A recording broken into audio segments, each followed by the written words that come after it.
Ready start. प्रधानमंत्री नरेंद्र मोदी ने गुरु गोविंद सिंह के बेटों के बलिदान का सम्मान करने के उद्देश्य से आयोजित वीर बाल दिवस कार्यक्रम में यह सही कहा कि मैं इतिहास के नाम पर गढ़ा हुआ विमर्श पढ़ाया जाता रहा। वह यह बात पहले भी कई अवसरों पर कह चुके हैं। उनके अतिरिक्त केंद्रीय गृह मंत्री अमित शाह भी इतिहास लेखन की विसंगतियों का उल्लेख कर चुके हैं।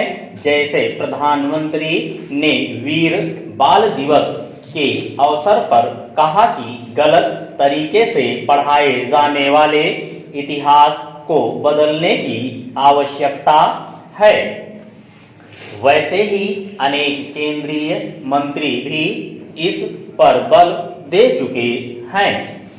इस सब के बाद भी इतिहास लेखन की विसंगतियों को दूर करने और विशेष रूप से संकुचित एवं एकतरफा दृष्टिकोण वाले इतिहास को बदलने की दिशा में कोई ठोस कदम नहीं उठाए जा सके हैं।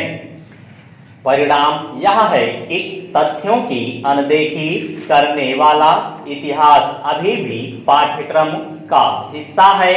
यह किस हद तक है, इसका प्रमाण इससे मिलता है कि प्रधानमंत्री ने जिस क्रूर औरंगजेब की दरिंदगी की चर्चा की, उसके बारे में इतिहास की कई किताबें यह बताती हैं कि वह एक दयालु शासक था।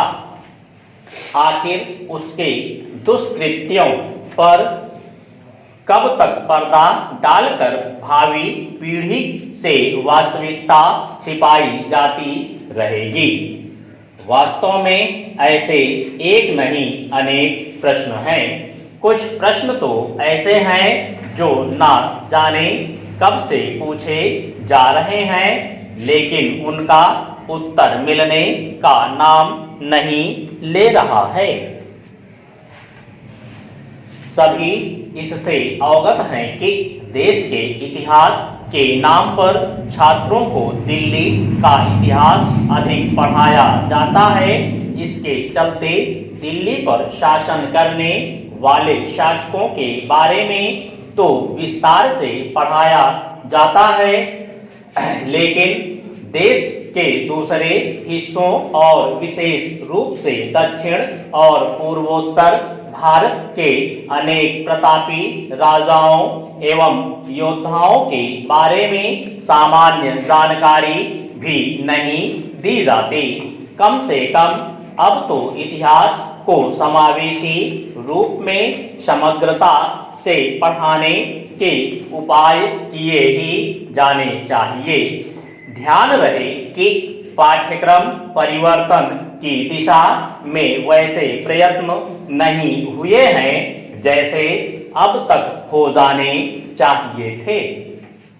उचित यह होगा कि सरकार अपने स्तर पर यह पहल करे कि इतिहास का पाठ्यक्रम प्राथमिकता के आधार पर संशोधित परिवर्तित किया जाए।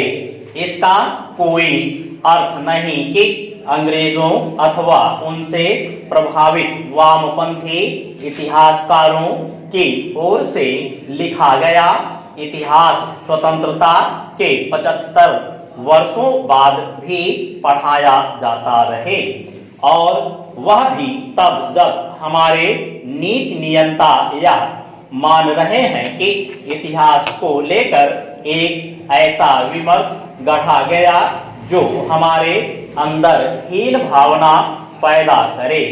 इतिहास लेखन में सुधार केवल इसलिए नहीं किया जाना चाहिए कि वह गलत तरीके से लिखा गया, बल्कि इसलिए भी किया जाना चाहिए क्योंकि किसी राष्ट्र के मूल्य तब सुरक्षित रहते हैं जब वर्तमान पीढ़ी के सामने अतीत के आदर्श स्पष्ट रहते हैं।